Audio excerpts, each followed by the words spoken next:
அன்பார்ந்த ஆஷிக் டுடே நேயர்களே, Palestine Israel போர் கிட்டத்தட்ட 6 மாதத்தை கடந்து நிகழ்ந்து கொண்டிருக்கூடிய இந்த வேளையில் ஈரான் இன்னைக்கு முழு வீச்சில் இஸ்ரேலை தாக்குவதற்கான எல்லா விஷயங்களையும் ஆயத்தம் செஞ்சுட்டு இருக்குது. எப்படி உக்ரைன் ரஷ்யா போரில் ரஷ்யாவுடைய முக்கியமான ஒரு மாலை நோக்கி உக்ரைன் தாக்குதல் நடத்துச்சு அப்படிங்கிற குற்றச்சாட்டுக்கு பின்னாடி ரஷ்யாவுடைய தலைவர் புட்டின் அவர்கள் மிகப்பெரிய ஒரு நடவடிக்கை எடுக்கிறாரு அப்படிங்கிற விஷயங்களை நம்ம பார்த்தோமோ, அது போலவே இன்னைக்கு இஸ்ரேல் வம்படியாக இந்த போரில் தன்னை ஒரு பெரிய சிக்கலில் கொண்டு போய் சிக்க வச்சிருக்கு அப்படின்னு தான் நம்மளால் பார்க்க முடியுது. இஸ்ரேலுடைய திட்டமே கிட்டத்தட்ட ஈரானை இந்த போரில் வம்படியாக இழுத்து அதன் மூலம் அமெரிக்கா மீண்டும் நமக்கு உதவி செய்யும் அப்படின்னு தான் ஆசைப்பட்டுச்சு. ஆனால் இன்றைக்கி சூழல் இஸ்ரேல் மிகப்பெரிய அளவில் ஈரான் மூலம் அழிவுக்குள்ளாகக்கூடிய ஒரு சூழலில் தான் இருக்குது அப்படிங்கிற விஷயத்தை நம்மளால் பார்க்க முடியுது. ஸோ இந்த செய்தியை குறித்து தான் இந்த காணொலியில் பார்க்க போகிறோம். நான் உங்கள் ஆஷிக், இது ஆஷிக் டுடே. நன்மை எவி தீமையை தடுத்து இந்த சமூகத்தில் நல்லதொரு மாற்றம் செய்வோம். அன்பார்ந்த நண்பர்களே, 3 தினங்களுக்கு முன்னாடி சிரியாவில் இருக்கக்கூடிய டெமஸ்கஸில் இருக்கக்கூடிய ஈரானுடைய தூதரகம், இந்த தூதரகத்தை நோக்கி ஒரு மிகப்பெரிய தாக்குதலை இஸ்ரேல் ஏற்பாடு செஞ்சு நடத்துச்சு. ஸோ அந்த தாக்குதலுக்கு அப்புறம் ஈரான் மிகப்பெரிய அளவில் கோபம் அடைந்து இன்றைக்கி தன் கைவசம் இருக்கக்கூடிய எல்லா விஷயங்களையும் எல்லா இராணுவ தளவாடங்களையும் தயார் நிலையில் உசார் நிலையில் வச்சுருக்கு. எந்த நேரத்தில் வேணாலும் இஸ்ரேலுடைய பகுதிகள் என்பது தாக்கப்படலாம் அப்படிங்கிற ஒரு பதற்றமான சூழல் தான் இருக்குது. ஸோ இந்த செய்தி எப்படி நடந்துச்சு அப்படிங்கிற ஒரு விஷயம் உங்களுக்கு தெரியும். ஈரானுடைய தூதரகம் சிரியாவுடைய டெமஸ்கஸில் இருந்துச்சு. இந்த தூதரகத்தை நோக்கி ஏன் தாக்குதல் நடத்தணும்னு கேட்டிங்கன்னா, ஈரானுடைய முக்கியமான திங்க் டேங்குகளாக இருக்கக்கூடிய சில நபர்கள், அதாவது மேஜர் ஜெனரல் பதவியில் இருக்கக்கூடிய நபர்கள் எல்லாமே இந்த குறிப்பிட்ட இடத்துல ஒரு மீட்டிங்கில் இருந்திருக்காங்க. அதாவது சிரியா டெமஸ்கஸில் இந்த மீட்டிங்கில் இருந்திருக்காங்க. அந்த மீட்டிங்கில் இருந்தவருடைய முக்கியமான நபருடைய பேர் பார்த்திங்கன்னா முகமது ரசாத். இவர் யாருன்னு கேட்டிங்கன்னா, இவர் தான் மத்திய கிழக்கில் ஆக்சஸ் ஆஃப் ரெசிஸ்டன்ட் அமைப்புடைய ஒரு முக்கியமான இன்சார்ஜ். எந்த அளவுன்னு கேட்டிங்கன்னா, வெப்பன் சப்ளை இருக்குது பார்த்திங்களா, ஆயுத சப்ளையில் இவருடைய தலையீடு இல்லாமல் எந்த ஆயுதங்களும் போகாது. ஸோ இந்த முகமது ரசாத் என்ற நபர் கொல்லப்பட்டிருக்கிறார். இவரோடு சேர்ந்து 3 ஜெனரல்கள், மேஜர்கள், கமாண்டோட்டேக்கள் என்று சொல்லக்கூடிய அந்த பதவியில் இருக்கக்கூடியவர்களும் கொல்லப்பட்டிருக்கிறாங்க. ஸோ இந்த 3 நபர்கள் யாருன்னு நம்ம பார்க்கக்கூடிய சமயத்தில் இவர்களும் ரொம்ப முக்கியமானவர்கள். காரணம் ஏன்னு கேட்டிங்கன்னா, ஹமாஸுக்கு தொடர்ந்து ஆயுத சப்ளையை இராணுவ உதவிகளையும் வழங்கக்கூடிய ஒரு இடத்துல ஒரு முக்கியமான கமாண்டரேட்டர் செயல்பட்டிருக்கிறாரு. அவர் கொல்லப்பட்டிருக்கிறாரு. அதே போல் யமனுக்கு ஆயுத உதவிகள் வழங்குறதுக்கு, கண்காணிப்புக்கு மற்றும் பாதுகாப்பு அது சம்பந்தமான விஷயங்களுக்கு இருக்கக்கூடிய ஒரு ஜெனரல் இறந்துருக்கிறாரு. அதே போல் ஈராக்குகளில் இருக்கக்கூடிய ரெசிஸ்டன்ட் அமைப்புகளுக்கும் இந்த ஆயுத உதவிகளை கொடுக்கக்கூடிய இடத்துல இருக்கக்கூடிய ஒரு ஜெனரல் இறந்துருக்கிறாரு. ஸோ 3 ஜெனரல்கள் இறந்துருக்கிறாங்க, கமாண்டரேட்டர் இறந்துருக்கிறாங்க. அதே போல் முகமது ரசாத் என்று சொல்லக்கூடிய ஒரு முக்கியமான நபர், இவருடைய தலையீடு இல்லாமல் ஈரான் இருக்கக்கூடிய எந்த ஆயுதங்களும் இந்த ஆக்சஸ் ஆஃப் ரெசிஸ்டண்ட்டுக்கு போகாது. அப்போ இப்படிப்பட்ட ஒரு முக்கியமான நபர்கள் சூழ்ந்திருந்த அந்த சிரியாவில் இருக்கக்கூடிய ஈரானுடைய தூதரகத்துக்குள்ளே இந்த தாக்குதல் நடத்துது என்பது இன்றைக்கி மிகப்பெரிய அளவு ஈரானுக்கு கோபத்தை ஏற்படுத்தியிருக்கு. ஏன்னா இராஜாங்க ரீதியாகட்டும் அல்லது சர்வதேச விதிகளுக்கு உட்பட்டாகட்டும் இந்த விஷயம் என்பது தவறானது. சர்வதேச போர்க்குற்றங்களுக்கு மிகப்பெரிய ஒரு சான்றாக இது அமையுது, ஒரு தூதரகத்தை அடிப்பது என்பது. ஏன்னா 1999 சீனாவில் இருந்த ஒரு தூதரகத்தின் மேலே அமெரிக்கா தாக்குதல் நடத்துச்சு. ஸோ அதற்கப்போ அப்பாலஜி கேட்டு அதற்கான நஷ்டஈடுகளும் அமெரிக்கா கொடுத்துச்சு. அதற்கப்புறம் பெரிய அளவில் தூதரகங்களை தாக்குதல் நடத்துது என்ற விஷயங்கள் ஏற்படலை. ஆனால் இன்றைக்கி இஸ்ரேல் பம்படி அந்த வேலையை செஞ்சுருக்கிறதுக்கான அடிப்படை காரணம் என்னென்னு நீங்கள் யோசிச்சிங்கன்னா, இதற்கு பின்னாடி ஒரு சூட்சமம் இருக்குது. என்னென்னா, இந்த போரை பொறுத்தவரை இந்த போர் இவ்வளவு ஆண்டு காலம், அதாவது இவ்வளோ மாதங்கள் 5 மாதங்கள் நீண்டிருக்குன்னா அதற்கு அடிப்படை காரணம் யாருன்னு நினைக்கிறீங்க? முழுக்க அமெரிக்கா தான். அமெரிக்கா உதவி செய்யாமல் இருந்திருந்தால் இந்த போரை இந்த அளவுக்கு இஸ்ரேல் கொண்டு வந்திருக்காது. அதாவது இழப்புகளை அதிகப்படுத்தி கொண்டே இராணுவ இழப்புகளை சென்று கொண்டிருக்கக்கூடிய வேளையில் மேலும் இழப்புகளை ஏற்பட்டாலும் சரி, எங்களது மக்கள் இருந்தாலும் சரி, இந்த போரை நாங்கள் ஏதாவது வகையில் ஒரு வெற்றி அடைவோம் சொல்லிட்டு இஸ்ரேல் இன்னைக்கு வம்படி இந்த போரில் நிலை நின்று கொண்டிருக்கிறது. இதற்கு அடிப்படை காரணம் பேஸ் போட்டு கொடுத்தது அமெரிக்கா தான். ஸோ அந்த அமெரிக்காவுடைய உதவிகள் கொஞ்சம் கொஞ்சமாக குறையுது அப்படிங்கிறதுக்காக காரணத்திற்காக இங்கே காசாவில் அல் கசாம் பிரிகேட்ரு, அல் குஸ் பிரிகேட்டரோட ஜெயிச்சு ஒரு வெற்றியும் பதிவு செய்ய முடியல. லெபனான் இருக்கக்கூடிய ஹிஸ்புல்லா கூட போர் செய்து அவர்கள்ட்ட ஒரு வெற்றியை பதிவு செய்ய முடியுமான்னு கேட்டால் அதற்கான மிக ஆபத்தான சூழலும் இங்கே நிலவி கொண்டிருக்குது. ஸோ இந்த வேளையில் தான் ஏதோ ஒரு வகையில் ஒரு வெற்றி வேண்டும். அதற்காக அமெரிக்காவுடைய உதவி இன்னும் கூடுதலாக வேணுங்கிற அடிப்படையில் தான் இன்றைக்கி வேண்டுமென்றே இந்த ஈரானுடைய தூதரகத்தை சிரியாவுடைய டெமஸ்கஸில் வச்சு அடிச்சிருக்கு. ஸோ அடித்த பின்னாடி அமெரிக்கா உடனடியாக மிகப்பெரிய ஒரு பொருளாதார இராணுவ உதவி கொடுக்குன்னு நினச்சிட்டு இருந்துச்சு. ஆனால் இன்றைக்கி அந்த கணக்கு தான் தப்பு கணக்காக போயிருக்கு.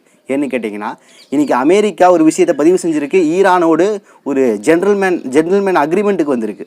என்னென்னா, இந்த செயல் நடந்த பின்னாடியே இந்த இஸ்ரேல் கிட்டத்தட்ட 65 நாடுகளில் இருக்கக்கூடிய தனது தூதரகத்தை வந்து வெக்கேட் பண்ணியிருக்குது. குறிப்பாக இஸ்லாமிய நாடுகளில் இருக்கக்கூடிய பஹ்ரைன் ஆகட்டும், எகிப்து ஆகட்டும், துருக்கி ஆகட்டும், இன்னும் பல்வேறு ஜோர்டான் ஆகட்டும், இது போன்ற நாடுகளில் இருக்கக்கூடிய இஸ்ரேலுடைய தூதரகத்தை அவசரமாக வெக்கேட் பண்ணி வெளியே வந்துடுச்சு. இன்னும் மேற்கு ஐரோப்பிய ஒன்றியத்தில் இருக்கக்கூடிய வட அமெரிக்காவில் இருக்கக்கூடிய பல்வேறு நாடுகளில் இருக்கக்கூடிய தூதரகங்கள் எல்லாமே வெக்கேட் பண்ணிட்டு இருக்கு. ஏன்னா எப்போ வேணாலும் தாக்குதல் நடத்தலாங்கிற அடிப்படையில் வெக்கேட் பண்ணிட்டு இருக்குது.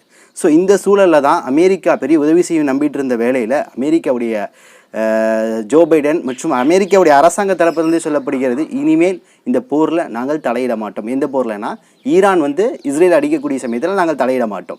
இது வந்து ஈரான் வந்து கேட்டிருக்கு. அமெரிக்கா அதற்கான பதிலும் சொல்லிடுச்சு.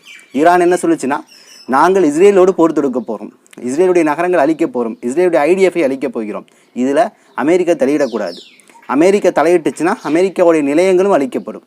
அதனால் இதில் வந்து நீங்கள் தலையிடாதீங்கன்னு சொன்ன பின்னாடி இன்றைக்கி அமெரிக்கா சொல்லியிருக்கு, உங்களுடைய இந்த போர் விஷயத்தில் நாங்கள் தலையிடலை அப்படின்னு சொல்லிட்டு இன்றைக்கி நாசுக்கா கழட்டி விட்டுருச்சு இஸ்ரேலை. இனி இஸ்ரேல் வந்து அதோகதி தான் சொல்ல முடியும். ஏன்னா ஈரான் வந்து மிகப்பெரிய அளவில் இன்றைக்கி இராணுவத்தில் வளர்ந்துருக்குன்னு சொல்லலாம். ஏன்னா ஈரான் மற்றும் ரஷ்யாவுடைய கூட்டணி இருக்குல்ல, அந்த நட்புணர்வு கூட்டணி, அதில் மிகப்பெரிய அளவிலான இராணுவ தளவாடங்கள், உற்பத்திகள், ஏர் டிஃபென்ஸ் சிஸ்டங்கள் எல்லாமே இன்றைக்கி ஈரான் கைவசம் இருக்குது.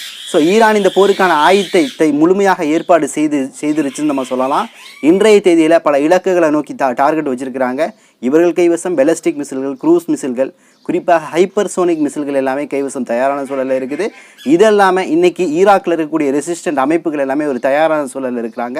அந்த ரெசிஸ்டன்ட் அமைப்புகளுடைய ஒரு தலைவராக இருக்கக்கூடிய ஃபத்தஹ் என்று சொல்லக்கூடிய நபர், இவர் கிட்டத்தட்ட 2.50 லட்சம் படை வீரர்களோட தயாரான சூழலில் இருக்கிறாங்க. ஈரானுடைய சுப்ரீம் லீடர் ஆயத்துல்லா கொமைனியுடைய ஒரு உத்தரவு கிடைச்சா போதும், நாங்கள் தயாராக இருக்கின்றோம் தாக்குதலுக்கு அப்படிங்கிற ஒரு விஷயத்தை இன்னைக்கு ஈராக்கில் இருக்கக்கூடிய போராளிகள் இன்னைக்கு முன்வைத்து கொண்டிருக்கிறார்கள். அந்த அளவு இன்னைக்கு அலர்ட்டாக இருக்கிறாங்க. அதுமாதிரி லெபனானில் இருக்கக்கூடிய ஹிஸ்புல்லாவுடைய முக்கிய தலைவர் ஹசன் நசுருல்லா ஒரு ஸ்டேட்மெண்ட்டை வெளியிட்டிருக்கிறாரு. அவர் என்ன சொல்கிறாருன்னா, எங்கள் முக்கிய ஆயுதங்களை நாங்கள் இன்னும் பயன்படுத்தவில்லை, ஹிஸ்புல்லா போருக்கு அஞ்சவில்லை, எதிரி வந்தும் போரில் நாங்கள் முழுமையாக ஈடுபட தயாராக உள்ளோம். இஸ்ரேல் போரை விரும்பினால் நாங்கள் அவர்களிடம் வணக்கம் வரவேற்கின்றோம். ஜியோனிச எதிர்ப்புக்கு லெபனானுடைய போர் என்றால் என்ன என்று தெரியும். ஈரான் அவசரப்படவில்லை, ஆனால் பதில் உறுதியானது மற்றும் நிச்சயமாக நடக்கும். சிரியாவில் உள்ள ஈரானிய தூதரகத்தை குறிவைத்ததற்கு ஈரானிய பதில் தவிர்க்க முடியாமல் வருகிறது என்பதை உறுதியாக அவர்கள் நம்ப வேண்டும். இந்த விஷயத்த ஹசன் நசுருல்லா சொல்கிறார். அவர் என்ன சொல்கிறாருன்னா, நாங்கள் எங்கேயும் பயப்படலை, எங்கேயும் நாங்கள் கோலையாக மாறலை, ஈரானை நீங்கள் தாக்கிட்டீங்க, ஈரானுடைய தூதரகத்தை அழிச்சிட்டீங்க, இதற்கான பதிலடி மிக பிரம்மாண்டமான முறையில் இருக்கும், அது மிகப்பெரிய ஒரு சக்தியாக மாறும் அப்படிங்கிற அளவுக்கு இன்றைக்கி வந்து விஷயங்கள் பேசப்பட்டு கொண்டிருக்கின்றன. ஸோ கிட்டத்தட்ட ஈரான் இஸ்ரேல் என்ற இந்த போர் முழங்க ஆரம்பிச்சிருச்சு. இதன் வழியாக இன்றைக்கி ஈரான் கூடுதலாக சொல்லுது, இந்த ரமலான் இன்னும் ஒரு 3 நாள் இருக்குன்னு நினைக்கிறேன், ரம்ஜான் முடிஞ்சிருச்சுன்னா அவ்வளோதான். இந்த ரம்ஜான் ஆரம்பிக்கும் போது இந்த இஸ்ரேல் என்ன சொல்லுச்சோ அது இன்றைக்கி வரையும் செய்யலை. என்னென்னா, ரஃபாவுக்குள்ளே பூந்து நாங்கள் இனழிப்பு செய்வோம்னு சொன்னாங்க. ஆனால் ரஃபாவுடைய எல்லை ஓரமாக தான் இவ்வளோ நாள் அடிச்சுட்டு இருந்தாங்க தவிர ரஃபாவுக்குள்ளே போகல. ஏன்னா நேரடியாக இராணுவத்தை உள்ளே கொண்டு போனாங்கன்னா தங்களுக்கு இழப்பு ஏற்படும். ஏன்னா தரைமார்க்கமாக கிரவுண்ட் இன்வென்ஷனில் அவங்களால எதுவும் சாதிக்க முடியல. ஸோ அந்த ரஃபாவுக்குள்ளே கிரவுண்ட் இன்வென்ஷனில் இறங்கினா அல் குட்ஸ் பிரிகேட்ரு, அதுமாதிரி ஹமாஸுடைய அல் கஸாம் பிரிகேட்ரு, இன்னும் பலஸ்தீன விடுதலை ஜிஹாத் அமைப்புகள், இது எல்லாமே தரைமார்க்கமாக நம்மளை அழிச்சிருங்கிற அடிப்படையில் தான் இன்றைக்கி பட்டினி சாவின்ற அடிப்படையில் இந்த மக்களை உணவில்லாமல் கொள்ளக்கூடிய ஒரு சூழலை நோக்கி இன்றைக்கி தள்ளி கொண்டிருக்குது. ஸோ அவர்களால் எந்த போர் தந்திரமும் அவங்களால செய்ய முடியல. சொல்லப்போனால் ஹசன் நசுருல்லா எப்படி சொல்கிறாருன்னு கேட்டிங்கன்னா, ஒவ்வொரு நாளும் நெத்தன்யாகு அடுத்த நாள் என்ன செய்யணுங்கிற ஒரு பிளானே இல்லாமல் உட்காந்துட்டு இருக்கிறாரு. விடிஞ்சிருச்சுன்னா ஏதோ ஒரு பிளானை, ஏதோ ஒரு விஷயத்த ஐடிஎஃப்க்கு கமாண்டாக கொடுத்து அதை செய்ய சொல்லிட்டு இருக்கிறாரு. இதுலேருந்தே தெரியுது அவருடைய தோல்வி எந்த அளவு இங்கே மாறி இருக்கு அப்படிங்கிற விஷயத்த ஹசன் நசுருல்லா அழுத்தம் திருத்தமாக பதிவு செஞ்சுட்டு இருக்கிறாரு. ஸோ அப்போ இன்னைக்கு ஈரான் இஸ்ரேல் என்ற இந்த போர் முழக்கம் தான் சூடு பிடிச்சு போயிட்டு இருக்குது. இதன் வழியாக மிகப்பெரிய ஒரு வெற்றி செய்தி வந்து வரும். நீங்கள் வந்து ஈரானுடைய தெஹ்ரானில் இருக்கக்கூடிய ஒரு பத்திரிகை, தெஹ்ரான் டைம்ஸ் என்று சொல்லக்கூடிய பத்திரிகை, அது ஒரு செய்தியை வெளியிட்டிருக்கு. என்னென்னா, இன்ஷா அல்லாஹ் நிச்சயமாக அல் குட்ஸ் மீட்கப்படும், அதற்கான காலம் நெருங்கிவிட்டது, எங்களை தாக்கிவிட்டார்கள், இவ்வளவு நாள் நாங்கள் இராணுவ உதவியை எல்லாம் அக்சஸ் ஆஃப் ரெசிஸ்டன்ஸ் அமைப்புக்கு கொடுத்துட்டு இருந்தோம், இன்னைக்கு அந்த இராணுவ உதவிகளை கொடுக்கக்கூடிய எங்களை நோக்கி அடித்து விட்டார்கள், இனி எங்களுடைய தாக்குதல் அல் குட்ஸை விடுவிச்சு முழு பலஸ்தீனை விடுதலை ஆகும் வரை ஓயாது, துவா செய்யுங்கள், இதற்கான ஏற்பாடு ஆரம்பமாயிருச்சுன்னு சொல்லிட்டு இன்னைக்கு தெஹ்ரான் டைம்ஸில் செய்தி வந்திருக்கு. அப்போ ஒரு முழு வீச்சோடு தான் இன்றைக்கி ஈரான் வந்து இந்த போரை அணுகுது நம்மளால் பார்க்க முடியுது. இவ்வளோ நாள் ஈரான் இதையும் பாருங்கள், ஈரானுடைய நகரங்களுக்குள்ளே தாக்குதலாம் நடத்தக்கூடிய சமயத்தில் இது பெரிய அளவில் பாதிப்பு ஏற்படுத்தலை. தெஹ்ரானில் கூட இடையிலலாம் தாக்குதல் நடத்தப்பட்டுச்சு. இடையில ஹசன் சுலைமானி அவருடைய நினைவேந்தல் நிகழ்ச்சியில் கூட தாக்குதல் நடத்தப்பட்டு பல நபர்கள் இறந்தாங்க. அப்பெல்லாம் ரிவெஞ்ச் எடுக்காத இந்த ஈரானுடைய படை, ஈரானுடைய தலைவராக இருக்கக்கூடிய ஆயத்துல்லா கொமேனி இன்னைக்கு ஈரானுடைய தூதரகம், ஏன்னா தூதரகம் என்பது ரொம்ப முக்கியம், அந்த தாக்குதலுக்கு அப்புறம் ஒரு முழு வீச்சிலான போருக்குள்ளே இறங்கியிருக்காரு அப்படின்னா அவர்கள் சரியான ஸ்டாட்டிஸ்டிக்ஸ், ஒரு அறிவு சார்ந்த அடிப்படையில் இந்த போரை கொண்டு போகிறாங்க அப்படிங்கிற விஷயத்தை தான் நம்மளால் நீங்கள் பார்க்க முடியும். இன்னும் சில தகவல்களை திரட்டிக்கொண்டு இன்ஷா அல்லாஹ் விரைவில் வந்து உங்களை சந்திக்கின்றேன். நன்றி. அஸ்ஸலாமு அலைக்கும் வரஹ்மத்துல்லாஹி வபரகாத்துஹு.